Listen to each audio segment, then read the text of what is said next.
Nə deyim də, mən uşaqlıqdan Əmircan kəndində böyümüşəm də. Əmircan kəndi də indi el arasında belə deyirlər ki, Bakının Florensiyasıdır da, rəssamların sayı çox olduğuna görə və bu mənimdə də öz həvəsini tapmışdı. Mən böyük həvəslə rəsm çəkirdim uşaq olanda və gördüklərimin çoxsunu çəkə bilmədiyim üçün fotoqrafiyaya gəlməyimin böyük bir səbəbi oldu da. Evdə Zenit var idi hər zaman. İçində plyonka olmadı. Hər zaman əlimdə oynadırdım da o Zeniti. Və düşünürəm ki, məhz uşaqlıqdan gələn bir həvəsdir fotoqrafiya və həmin anı dondurmağın bir həvəsi idi. Elə anlar var, yaxşıdır, elə anlar var, pisdir. Və bunu yaşatmaq istəyirsənsə, fotoqrafiyanın böyük bir rolu var həmin anlarda. Və bu da mənim uşaqlığımdan gələn bir həvəs olduğu üçün əvvəl həvəs idi, amma indi artıq peşəkarcasına məşğul oluram bu işlə. Hətta gətirib məni bu vəzifəyə qədər çatdırır. Əvvəllər plyonkanı yumaq biraz ağır proses idi. Artıq mənim zamanımda plyonkanı yulan bir studiyalar var idi. O 36 dənə səbirsizliklə gözləyirdim ki, tamamlansın ki, mən onu aparım studiyada onu yuyulsunlar və orada nə çıxacaq çox böyük bir sürpriz olurdu. Bəzən olurdu ki, sadəcə ağappaq lent çıxırdı və bu çox məni məyus edirdi. Bəzən olurdu ki, maraqlı bir kadrlar çıxırdı. Təəssüflər olsun ki, yəni uşaq olduğuma görə mən onların dəyərini bilməmişəm. Mənim üçün sadəcə olaraq bir oyun kimi, həvəskar kimi yanaşmışam buna. Amma böyüdükcə daha ciddi yanaşırdım və çalışırdım ki, çəkdiyim fotoları, foto çap olunandan sonra foto sayıldığı üçün çalışırdım çap edeyim, onları saxlayayım. Yaradıcı olduğumuz üçün də, yəni heç bir etiraz etmirdilər. Sadəcə düşünürdülər ki, bu bir həvəsdir məndə, nə vaxtsa keçib gedəcək. Yəni, hər valideyn kimi yəqin elə düşünüblər. Amma getdikcə, baxmayaraq ki, bəzi peşələrimi dəyişmişəm falan, amma yenidən fotoqrafiyaya qayıtmışam. Çünki mən fotografiyada özümü görə bilirəm.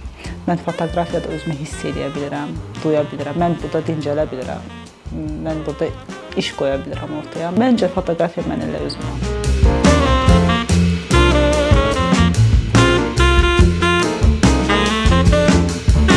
Fotoqrafiya elə bir sənətdir ki, məncə özün üçün kumir seçməməlisən. Çünki hər kəsin öz baxış bucağı var, hər kəsin öz görmə tərzi var. Mənim gördüyümü başqa bir fotoqraf görmür. Başqa bir fotoqrafın çəkdiyi bəzən çox sadə gələ bilər, amma ki, onun anlamına gələndə görürsünüz ki, adam möhtəşəm bir əsər çəkib əslində. Yəni ki, belə fotoqraflar biz tez-tez də qarşılaşırıq. Ona görə heç bir kumir özümə seçməmişəm. Sadəcə olaraq gördüyümü, bəyəndiyimi, hiss etdiyimi çəkmişəm və bəzən olur bəyənilir, bəzən olur qarşılanır, tənqidlərlə də qarşılanır və tənqid də qəbul edirəm. Çünki mənim məhz professional səviyyədə gəlib çıxmağım üçün o tənqidlər böyük bir rol oynayır.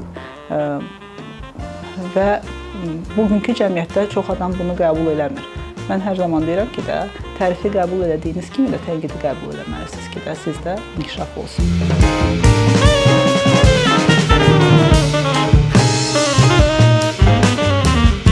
Fotoqrafiyanın hər zaman dəyəri olub.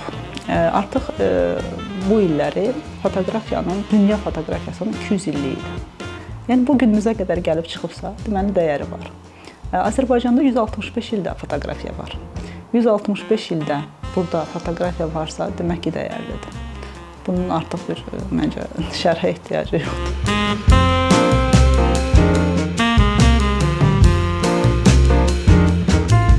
Əslində, yaradıcıyla vəzifə başqa-başqa amillərdir. Vəzifə məni çərçivədən çıxmağa qoymur. Amma yaradıcılıq tam sərbəstlik və azadlıq istəyir. Balanslaşdırmışam, düzdür, çətindir, etiraf edirəm. Amma ki, mümkündür. Vəzifənin o çətinlikləri var ki, hər zaman məsuliyyətli olmalısan. Əgər bir sərgini təşkil edirsənsə, onun bütün məsuliyyəti sənin üstündədir. Onun çap olunmağı, təqdim olunmağı, onun sərgidə düzülməyindən tutmuş hər bir kurasiyası artıq mən məsuliyyət daşıyıram və bir sərginin ərsəyə gəlməsi üçün bir komanda işləyir və hər bir komandada olan adamına ayrı-ayrı sən cavabdehsən və bu insanı biraz gərgin saxlayır. Gərgin saxlayır, amma yenə deyirəm də, mən bunu sonra gərginliyini ancaq yenə də foto çəkərək yatıram. Təbii ki, yalandan deməyəcəm sizə ki, heç bir təsiri olmur. Mən necə varam, elə də qalmışam. Yox. Vəzifəyə gələn insan istər-istəməz dəyişir. Həm baxış bucağı dəyişir, həm insanlara olan münasibəti dəyişir, həm vaxt məhdudiyyəti azalır və kənardan baxanlar deyirlər ki, bax vəzifəyə gəldi, adam saymır. Əslində saymamaq kimi bir şey yoxdur, sadəcə olaraq vaxtımız məhdud olur və əvvəlki kimi dostlarımıza ayırdığımız vaxtı ayıra bilmirik və bu böyük bir incilik. Düzdür, anlayan dost hər zaman anlayır, anlamayanlar da çox olur. Bəzən olur ki, deyirlər ki, sizin qəbulunuza düşmək olmur. Amma deyirəm ki, mən hər zaman qəbulu açıq insanam. Sadəcə olaraq mənim də özüm, sonunda mən də fotoqrafam və mənim də çəkilişlərim olur, işlərim olur. Hansısa bir vəzifə öhdəçiliklərim var ki, mən onu dalısıca getmək məcburiyyətindəyəm.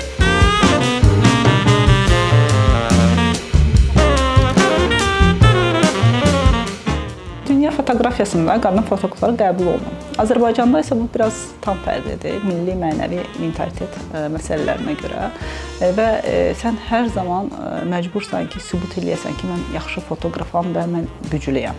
Qadın zərifdir, amma zəif deyil. Bəli, baxış bucağı fərqlidir. Qadınlar daha detalçı olur, daha dərindən baxır. Yəni, baxanda fotoya fərq qoymuram, qətiyyən fərq qoymuram. Amma fotodan hiss olunur ki, bu qadının işidir. Çünki daha dərindən baxmağı bacarır qadın. Qadın zərifliyi deyək də bunu. Altına girə biləməyəcəyim bir çəkiliş varsa, təbii ki, mən ora öz komandamı göndərirəm. Amma maksimum dərəcədə hər zaman komandamın yanında olmağa çalışıram. Əgər bir sifarişimiz varsa, bu hər hansı bir bölgədən ola bilər. Çətinliklər olsa, təbii ki, kömək edirlər mənə. Çətin olmayan iş yoxdur. Təbii ki, lazım olanda dağa daşa da çıxırıq, lazım olanda gözləməyi də bacarırıq. Bəzən olur ki, fotoqrafiyanın bilirsiniz, işıqdan yaranan bir şeydir. Saatlarla biz işığı gözləyirik ki, hansısa bir kadr alaq. Yəni, asan iş deyil. Asan iş deyil. Sadəcə olaraq düşünürəm ki, sevirsinizsə sənəti, dözmək olur.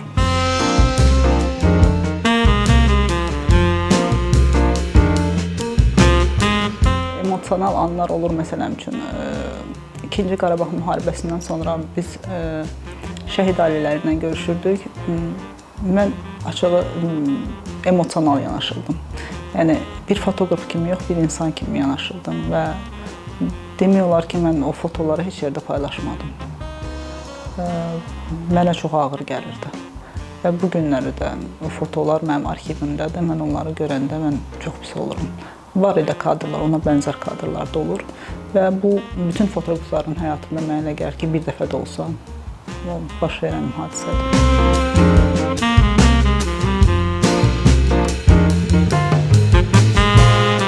Z nəsli var, fotoqrafiyaya gəlir, daha çox süni intellektlə gəlir. Onların baxış bucağı tam başqadır. Daha desək, biz Sovetlərdən qalmış bir dönəm, bir dəstə yaşlı nəsil var. Orta nəsil var bizim kimi, fotoqrafiyanı biraz daha fərqli görən. Bir də Z nəsli var ki, onlar tamam başqa cür görürlər fotoqrafiyanı. Hətta onlar üçün, belə deyim də, mobilografiya daha aktualdır. Mən dəstəkləyirəm onları. Çünki zamanə dəyişir, texnologiya dəyişir, tələbat dəyişir. Bu tələbata da uyğun biz addımlamalıyıq. Mən deyə bilmərəm ki, yox, siz düz eləmirsiniz. Təbii ki, profesional fotokameranın yerin heç bir şey verə bilməz. Profesional fotoqrafın da yerin heç bir şey verə bilməz. Çünki insanın gördüyü daxilindəki olan bir kadrı artıq profesional çəkirsə, lentə yazırsa, onunla heç bir mobilografiya və yaxud da başqa bir texnika ayaqlaşa bilməz. Bu sırf klassikadır. Bu daim belə qalacaq. Bu 200 ildir belədir. Amma yeni nəsil üçün gələn mobilografiya var ki, onlar süni intellektə də müraciət edirlər, mobilografiyada müraciət edirlər. Mən yox demirəm, dəstəkləyirəm. Niyə görə? Çünki tələbat budur. Tələbat budur. Hətta düşünürəm ki, artıq telefonlar bugünkü gündə elə çəkir ki, böyük bir çapa, yəni çap eləmək olur, onu sərgiləmək olur. Niyə də yox?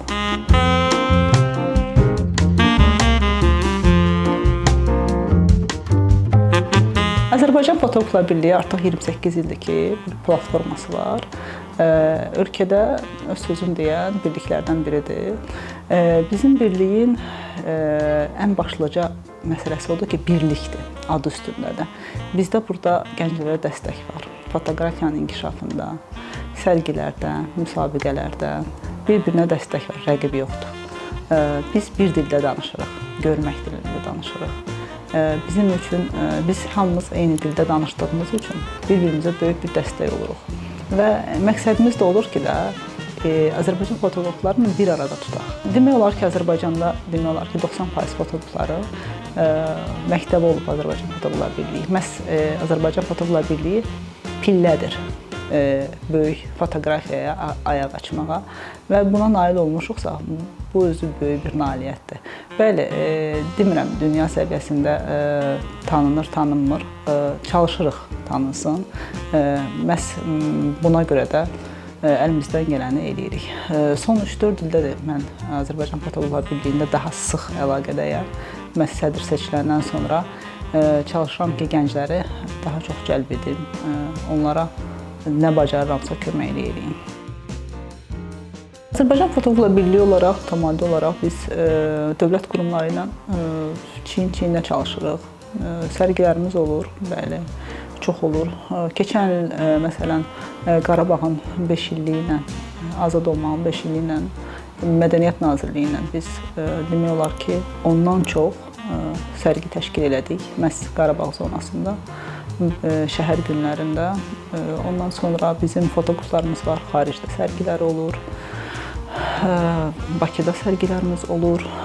Tematik olaraq, mütəmadi olaraq biz bunun üstündə çalışırıq və mütəmadi olaraq çalışırıq ki, məhz fotoqraflara dəstək olaq ki, onların yenidirlərsə, onların sərgisini təşkil edək. Hər hansı bir dəstəyə ehtiyacları olsa, onlara dəstək verək. Kurator kimi hər zaman hər bir fotoqraf üçün canla başla köməklik göstərməyə hazıram.